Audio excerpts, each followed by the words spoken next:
আমাদের প্রথম যে ভুল ধারণা সেটা হচ্ছে শুধু ভিপিএন ইললিগ্যাল কিংবা আনঅথরাইজ কাজের জন্য ব্যবহার করা হয়। এই কথাটা একদমই ঠিক না, বিকজ ইন্টারনেটে প্রাইভেসি বা সেফটির জন্য ব্যবহার করা হয়, যেন আপনার ডাটাগুলো ইনক্রিপ্টেড থাকে, যাতে করে কোনো হ্যাকার ডাটা না নিয়ে যেতে পারে। ভিপিএন কিন্তু প্রথম দিকে গভর্নমেন্ট অর্গানাইজেশন এবং বিজনেস অর্গানাইজেশন ব্যবহার করতো, যাতে ইন্টারনেট সেফ থাকতে পারা যায়। ভিপিএনের কাজ শুধু আনঅথরাইজ ওয়েবসাইট ভিজিট করার জন্য না। সেকেন্ড মিসকনসেপশনটা হচ্ছে, অনেকেই মনে করে ভিপিএন ইউজ করে কমপ্লিটলি লুকিয়ে থাকা যায়, এমনকি আমাদের কোনো ট্রেসেই থাকে না। ব্যাপারটা একদমই ভুল। ভিপিএন ইউজ করে আপনার ডাটার উপর extra layer of security add করতে পারবেন, যেন কোনো হ্যাকার কিংবা ডাটা টিপস থেকে বাঁচতে পারা যায়। যদি আপনি ইন্টারনেটে গিয়ে ইলিগাল কিছু করেন বা উল্টাপাল্টা কিছু করেন, তবে কোনো অথরিটি যদি চায় আপনার ট্রেস বের করতে, তবে পসিবল। অলদো কঠিন হবে, ডেফিনেটলি পসিবল। থার্ড ভুল ধারণাটা হচ্ছে, আমরা অনেকেই মনে করি প্রক্সি আর ভিপিএন এক জিনিস। প্রক্সি জাস্ট আপনার আইপিটাকে হাইড করে, আর ভিপিএন ডাটাটাকে হাইড করে, পাশাপাশি আপনার আইপিটাকেও হাইড করে।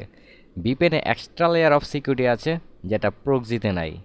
প্রক্সি ইউজ করে আনঅথরাইজ ওয়েবসাইট ভিজিট করতে পারবেন, কিন্তু সেখানে ডাটাগুলো ইনক্রিপ্টেড থাকে না। এই হচ্ছে ভিপিএন আর প্রক্সির মধ্যে পার্থক্য। 4 নাম্বার ভুল ধারণাটা হচ্ছে ভিপিএন বাংলাদেশে ইললিগাল। ভিপিএন বাংলাদেশে ইললিগাল না, কিছু কিছু দেশ আছে VPN illegal. For example China, Russia, সেখানে ভিপিএন একদমই ব্যান্ড। 5 নাম্বার ভুল ধারণাটা হচ্ছে, অনেকেই মনে করে টর আর ভিপিএন একই জিনিস। একদমই না। ভিপিএন হচ্ছে একটা সিঙ্গেল সার্ভার নেটওয়ার্ক। যখন আপনি কোনো কিছু সার্চ করেন, তখন একটা সিঙ্গেল সার্ভার নেটওয়ার্কে হয়ে ফাইনাল ডেস্টিনেশনে যায়। আর টর হচ্ছে ডিসেন্ট্রালাইজ সার্ভার, যেখানে ভলান্টিয়াররা মাল্টিপল সার্ভার মেনটেন করে, এবং আপনার পুরো ইন্টারনেট কানেকশন ইনক্রিপ্টেড হয়ে মাল্টিপল সার্ভার হয়ে ফাইনাল ডেস্টিনেশনে যায়।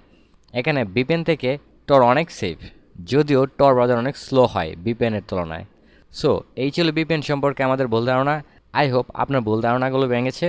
এই ছিল আজকের ভিডিওটি যদি ভালো লেগে থাকে অথবা যদি কিছু শিখতে পারেন, তাহলে লাইক, শেয়ার আর সাবস্ক্রাইব তো অবশ্যই। Thank you so much.